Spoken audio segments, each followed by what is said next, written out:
लेकिन अब आपको मैं और मजे दिलवाने के लिए यहां पे इनवाइट करना चाहूंगा एक खास मेहमान को जो आज हमारी मैगजीन की इंटरव्यू के लिए आ रहे हैं। प्लीज जोरदार तालियां हो जाए मिस्टर रणधीर कपूर जी के लिए। और मुझे याद नहीं है पाजी कि मैंने रणधीर सर को पहले कभी किसी टीवी शो में देखा होगा। सो आप कॉम्बिनेट्स में आए, आपने हमारा इनविटेशन कबूल किया, उसके लिए आपका बहुत बहुत शुक्रिया सर। थैंक यू कि आपने मुझे बुलाया। सर उठा के जीना कुछ लोगों की शान होती है। ऊंची सोच, ऊंचे हुनर से उनकी जिंदगी महान होती है। आप उस महान परिवार के चश्मो चिराग हैं रणधीर कपूर साहब, जिस परिवार की वजह से बॉलीवुड की पहचान होती है। अरे क्या बात है, बिल्कुल सही कहा पाजी आपने। चार पीढ़ियां आज सर। तक बॉलीवुड में नहीं हुआ बिल्कुल कि 4 पीढ़ियों से किसी ने सेवा की हो और कपूर पे कपूर, डेट पे तारीख नहीं, कपूर पे कपूर, कपूर पे कपूर, कपूर पे कपूर। तो इतिहास है सर, इतिहास है। और पाजी रणधीर सर कपूर फैमिली से बिलोंग करते हैं तो जाहिर सी बात है, इसमें कोई अचरज की बात नहीं कि वो एक्टर बने। लेकिन सर ये आपकी अपनी ख्वाहिश थी कि मैं एक्टर बनना चाहता हूं, या आपने कभी किसी और प्रोफेशन में जाने के बारे में भी सोचा था कि ये रूल था फैमिली में कि नहीं, कोई रूल नहीं है। फैमिली में जो पैदा हुआ एक्टर ही बनेगा, ऐसा नहीं? मैं हमेशा एक्टर ही बनना चाहता था। ओके। और किसी के लायक मैं था भी नहीं। मैं डॉक्टर नहीं बन सकता था, साइंटिस्ट नहीं बन सकता था। तो मैंने बोला एक्टर ही बन जाता हूँ, बिकॉज जहां भी तो देखूं, तकिए के नीचे देखूं तो एक्टर था, बिस्तर के नीचे तो एक्टर था, मेज के नीचे देखूं तो एक्टर, कुर्सी के नीचे एक्टर, सारे एक्टर ही एक्टर थे। तो मुझे एक्टर ही बनना था और कुछ आता भी नहीं है। वैसे कितनी बड़ी बात है पाजी कि राज कपूर साहब और रणधीर सर के दादाजी, आगे बच्चे भी सुपरस्टार। इनके घर में नॉर्मल आदमी है कोई नहीं वैसे। इधर उधर देखो, सारे के सारे सुपरस्टार ही घूम रहे हैं। हम रणधीर सर से ढेर सारी बातें करेंगे, लेकिन सर आप यहां पे पहले विराजमान हो जाइए। हम ज्यादा देर आपको खड़ा नहीं करेंगे।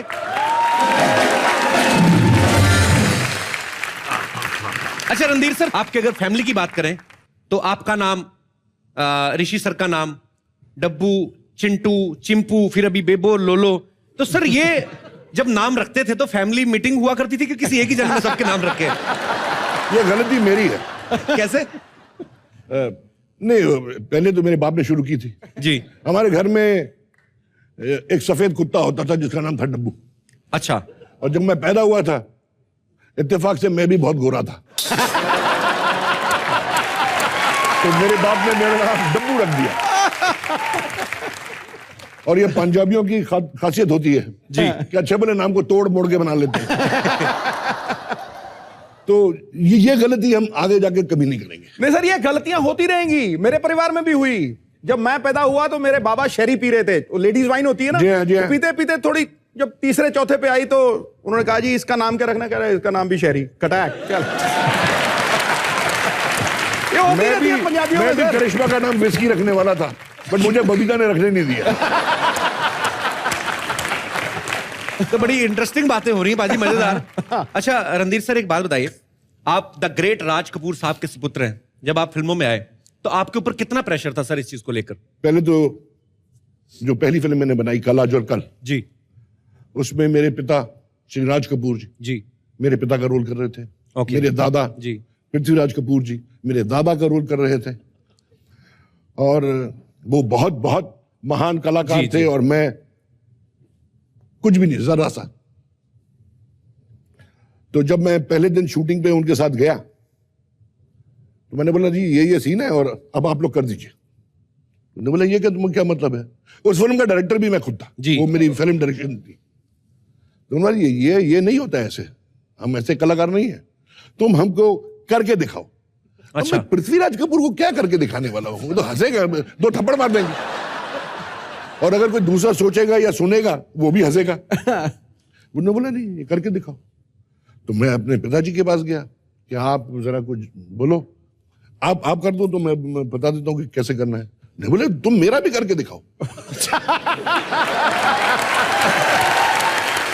अब अपना तो मुझे आता नहीं था, मैं राज कपूर साहब और पृथ्वीराज कपूर साहब को कैसे सिखाऊंगा?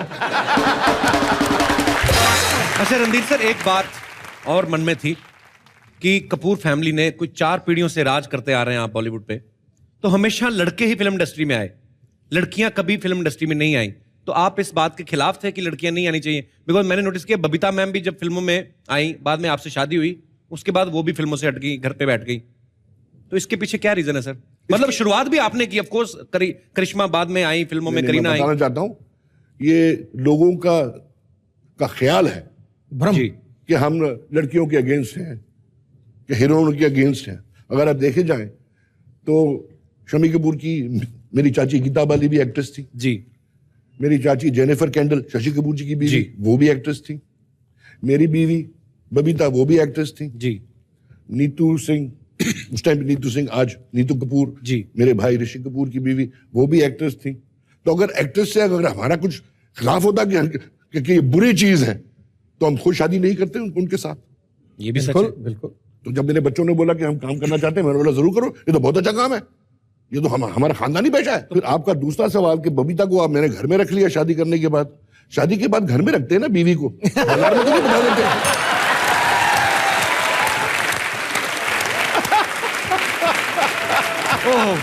उसने मेरे अच्छे बच्चे पैदा किए, उनको अच्छी शिक्षा दी, अच्छी तालीम दी, उनको ट्रेन किया, और हिंदुस्तान को करिश्मा और करीना कपूर दिए। अरे वाह पाजी, आपने एक चीज नोटिस की? हाँ कि खूबसूरत, हाँ कि खूबसूरती आपके आसपास हो, हाँ, तो जिंदगी और भी खूबसूरत हो जाती है। आप मानते हो इस बात को पाजी? बिल्कुल। आदमी जन्नत में क्यों जाता है? क्योंकि वहां अप्सराएं होती हैं। क्यों होती हैं कि नहीं होती? पर पाजी जन्नत में जाने की जरूरत नहीं, आपकी तो इधर ही जन्नत बनी हुई है, देखो तो पीछे। पर बाजी एक चीज है, ये बड़ा फर्क पड़ता है, मैंने बड़ी बार नोटिस किया। आप अस्पताल में चले जाओ, हाँ, देखो जाके आप अस्पताल में एक मरीज अगर दाखिल है तो सारी दवाइयां मिलकर इतना असर नहीं करती जितना खूबसूरत नर्स असर कर देती है। एक डॉक्टर, ये सही बात है, डॉक्टर दवाइयां लेके आता ना तो आदमी पहले और भी भयंकर मुंह बना लेता, कड़वी तो नहीं है। नर्स आती है, उसके चाहे हाथ में इंजेक्शन, उससे पूछता भी नहीं, फटा अपने आप ही टेढ़ा आ जाता है। पंपटी मुंह में ठोक दे। नर्स भी बोलती थोड़ा सा पेन होगा, लगाइए। क्योंकि उसको सुई की तो टेंशन, सुई तक तो बात पहुंचती नहीं है, उसके पहले जो रुई से स्पिरिट से साफ नहीं करती, वो उसी में एंजॉय कर रहा है, अपने मजे ले रहे लोग। अस्पताल छोड़ो, आप जहाज में चले जाओ, हाँ, जब जहाज झटके लगते ना, हाँ, तो सबसे पहले आदमी पायलट को कोसता है, इसको चलाना नहीं आता, ये ठोकेगा किधर ना किधर जाके, पता नहीं इन लोगों को पायलट बना कौन देता है। तो तभी एयर होस्टेस बोलती ना, अब मौसम खराब होने की वजह से कृपया आप अपनी अपनी पेटी बांध लें। तो उसी आदमी का टेम्परामेंट एकदम चेंज हो जाता है। कोई बात नहीं जी, मौसम खराब, साथ में मरेंगे। कटे फ्लाइट अटेंडेंट आ जाए ना कभी गलती से, वैसे तो एयर होस्टेस खाना सर्व करती है, आदमी लेके आ जाए ना फ्लाइट अटेंडेंट, उसको बड़ा घूरते हैं, क्या है ये 10,000 रुपए की दिल्ली की टिकट ली है, तरी वाली भिंडी खाने के लिए ली है। तुम लोगों को तो लाइसेंस रद्द हो जाना चाहिए, तुम लोगों को लाइसेंस देता कौन है? वही तरी वाली सब्जी अगर कोई एयर होस्टेस लेके आ जाए ना, what would you like to have? We have some tari wali bindi. Oh really? It's amazing, you know. You know, on the 35,000 feet in the clouds, we are having tari. It's amazing. आदमी बदल जाता है बाजी, ये खूबसूरती जो है असर दिखाती है अपना। प्लेन में तो चलो आप फिर भी आराम से बैठे हो, आप बस में चले सफर करो, अगर कोई खूबसूरत लड़की घुस जाए ना तो पहले 15 मिनट सवारियां भूल ही जाती कि उनके पैर पे पैर चढ़े हुए किसी और के, बगल वाले से बदबू आ रही, सब भूल जाता है। और अगर कहीं लड़की खूबसूरत किसी लड़के के पास आके बैठ जाए, वो कमीना शास्त्री नगर उतरना, जाके वो अजमेरी गेट उतरता 4 स्टॉप आगे। स्कूल में जो टीचर सबसे ज्यादा खूबसूरत होती है, उसके सब्जेक्ट में बच्चे ज्यादा अच्छा पढ़ते हैं, नंबर भी ज्यादा आते हैं। कि लेकिन कई बच्चे ना थोड़े उल्ट होते हैं, जैसे अपना दिनेश है ना गिटार वाला, हाँ, ये भी, और ये अपने तबले वाला शैंटी, हाँ, ये भी ऐसा ही है। इसकी मैथ वाली टीचर आती थी ना, तो ये कोई सवाल याद करके नहीं जाता था, हाँ, रोज थप्पड़ खाता था, ये जानबूझ के सवाल ही निकाल के जाता था कि मैडम आएगी थप्पड़ मारेगी, इसी बहाने हाथ लगेगा। तो ये देख लो आप,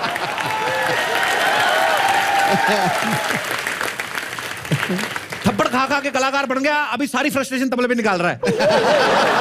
ठोके जा रहा है, ठोके जा रहा है।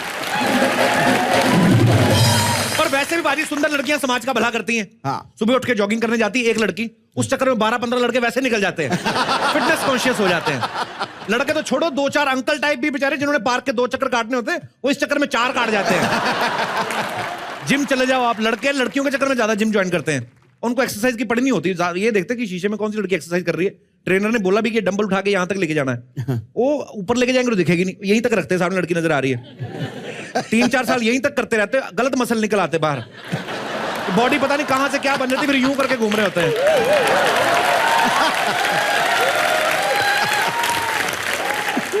ये अपना गिटार वाला दिनेश एक बार ट्रैफिक में फंसा हुआ था, गाड़ी लगा के ना।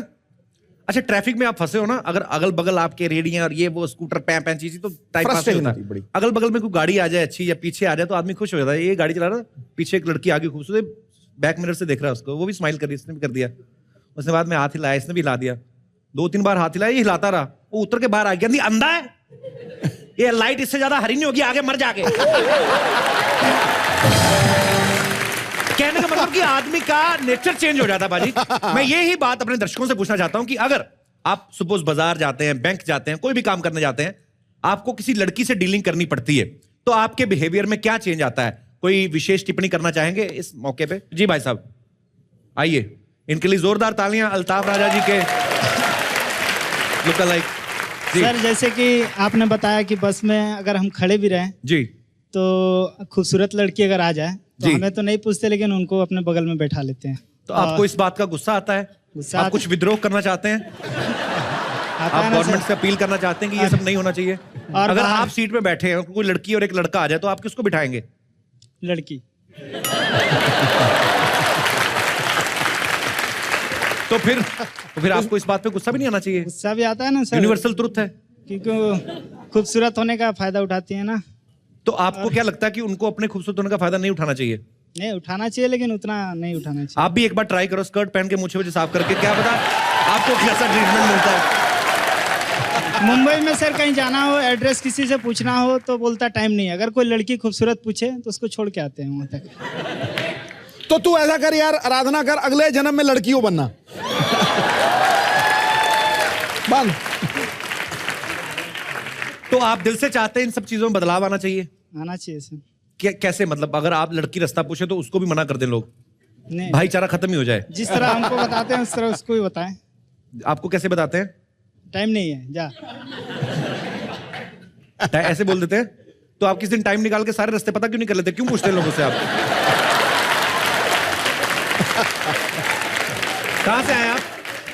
जी बिहार से, गोपालगंज। और यहाँ पे क्या करते हैं मुंबई में? मुंबई में घूमने के लिए आया हूँ। तो पूरा घूम लिया कि रास्ता ही पूछ रहे हैं अभी? शुक्रिया भाई साहब, आपने विचार Thank you. बड़े अच्छे Thank you, रखे। sir.